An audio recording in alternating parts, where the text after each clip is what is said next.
नमस्कार, बहुत स्वागत है आप सभी का। आप देख रहे हैं एबीपी न्यूज। मैं हूं आपके साथ दीपा वाफिला। आगे आपको देश और दुनिया की तमाम बड़ी खबरें दिखाएंगे, लेकिन उससे पहले इस वक्त एक बड़ी खबर आ रही है, वो आपको हम बता दें। ऑपरेशन सिंदूर से जुड़ी इस वक्त की सबसे बड़ी खबर, भारत ने पाकिस्तान के 8 अतिरिक्त मिलिट्री ठिकानों पर हमला किया था और पाकिस्तान ने अपने एक इंटरनल डोजियर में इन हमलों की पुष्टि की है। कहा जा रहा है पाकिस्तान ने 8 नए टारगेट स्वीकार किए, जिनका उल्लेख भारत ने नहीं किया था। पाकिस्तान ने इसकी पुष्टि की है। ये 8 नए ठिकाने 9 आतंकी कैंप और 11 एयरबेस से अलग है। जो इन 8 नए ठिकानों का जिक्र हो रहा है, जिसका जिक्र खुद पाकिस्तान ने अपने इंटरनल डोजियर में किया है, वो 9 आतंकी कैंप और 11 एयरबेस से अलग है। ये बड़ी जानकारी इस वक्त सामने आ रही है। नीरज राजपूत मेरे साथ इसी पर और जानकारियों के साथ जुड़ चुके हैं। नीरज, ये ऑपरेशन सिंदूर से जुड़ी बड़ी और अहम खबर है, डिटेल के साथ बताएं नीरज। हाँ बिल्कुल दीपा, आपने बिल्कुल ठीक कहा। जो जानकारी निकल कर आ रही है, खुद ये पाकिस्तान ने अपना एक डोजर तैयार किया है, जो कि ऑपरेशन सिंदूर में भारत ने कितनी जगह पर उसको तबाह किया है, कितनी जगह अटैक किया है। उसमें जो 9 और आपने बिल्कुल ठीक कहा 9 आतंकी कैंप प्लस 11 एयरबेस की बात तो जो भारत ने कही थी वो मानी। इसके अलावा 8 और टारगेट दिए हैं। उसमें ये कहा गया कि मिलिट्री जो उसके ठिकाने थे, सैन्य ठिकाने थे, जैसे पेशावर है, झांग है, सिंध प्रांत में जो हैदराबाद शहर है पाकिस्तान का, वहाँ, साथ ही पंजाब के गुजरात में गुजरावाला, भावल नगर, अटक ये पाकिस्तान और अफगानिस्तान की सीमा पर है, अटक और छोर जो कि सिंध में। इन 8 और टारगेट्स पर भी अटैक किया गया था। ये पाकिस्तान ने खुद कबूला है। यानी कि अब ये मानकर चलिए कि 20 और 8 28 सैन्य ठिकानों पर भारत ने और आतंकी ठिकानों पर ऑपरेशन सिंदूर के दौरान पाकिस्तान को बहुत बड़ा नुकसान पहुंचाया था। और नीरज, भले ही दुनिया में घूम के पाकिस्तान जो कुछ भी कहता रहे, लेकिन ये पहली बार होगा जब पाकिस्तान ने खुद स्वीकार किया है कि भारत के हमले में वहां कितना नुकसान पहुंचा है पाकिस्तान के अलग अलग हिस्सों में।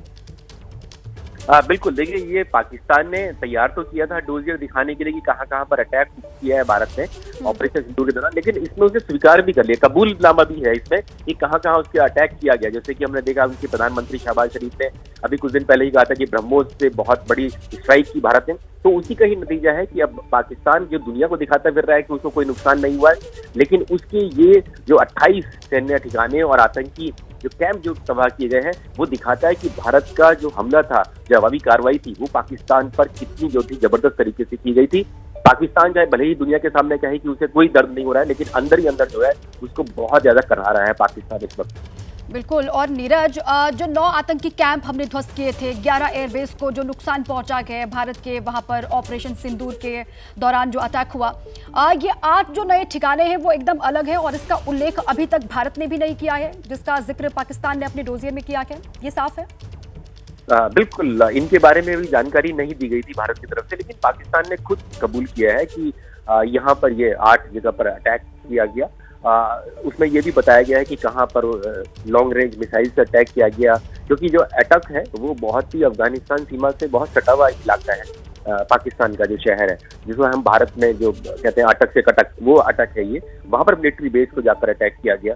तो अभी ये साफ नहीं है कि ये ड्रोन अटैक से किया गया था, मिसाइल से, लेकिन पाकिस्तान ने कहा कि ये जगह भी जो थी वो भारत की जद में थी। जो भारत लगातार कहता आ रहा है कि 300 किलोमीटर अंदर तक जाकर भारत ने जो अटैक किया पाकिस्तान के ऊपर, वही दर्शाता है, वही कबूलनामा पाकिस्तान का है।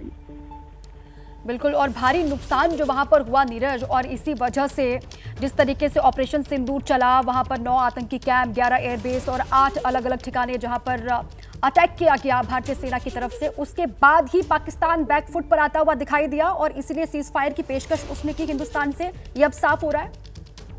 बिल्कुल, ये बिल्कुल ठीक कहा आपने दीपा, क्योंकि ये जब ये जो अटैक है, जितने भी टारगेट्स भारत ने किए, जवाबी कार्रवाई की, ये 6-7 मई से लेकर 10 मई की सुबह तक है। इतने ज्यादा अटैक किए भारत ने। उसके बाद ही पाकिस्तान ने सबसे पहले अमेरिका को गुहार लगाई कि भारत इतने बड़े अटैक्स कर रहा है, हमें उनसे बचाइए।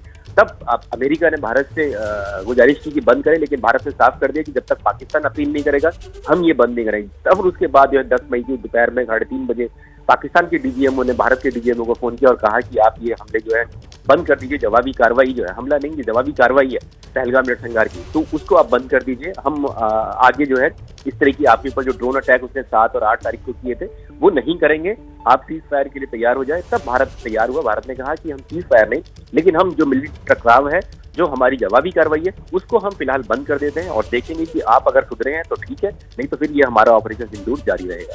बिल्कुल ठीक है, शुक्रिया आपका नीरज इस पूरी जानकारी के लिए। इस वक्त एक और बड़ी खबर आ रही है, आपको बता दें विवादित पोस्ट के मामले में शर्मिष्ठा पनौली को राहत नहीं। शर्मिष्ठा पनौली को कलकत्ता हाईकोर्ट से जमानत नहीं दी है वहां हाईकोर्ट ने। शर्मिष्ठा के केस में नई एफआईआर दर्ज नहीं होगी और ये कहा जा रहा है कि शर्मिष्ठा के केस में 5 जून को अब अगली सुनवाई होगी, लेकिन अभी शर्मिष्ठा को राहत नहीं मिली है। कलकत्ता हाईकोर्ट ने जमानत देने से इनकार कर दिया। जमानत नहीं मिली शर्मिष्ठा पनौली को और अगली सुनवाई इस पूरे मामले की होनी है 5 जून को। अब तब निगाहें कि क्या तब शर्मिष्ठा को राहत मिलेगी, लेकिन अभी जो राहत की उम्मीद की जा रही थी शर्मिष्ठा के वकील की तरफ से भी ये कहा जा रहा है कि राहत अभी नहीं मिली है। कलकत्ता हाईकोर्ट ने जमानत देने से इनकार कर दिया है।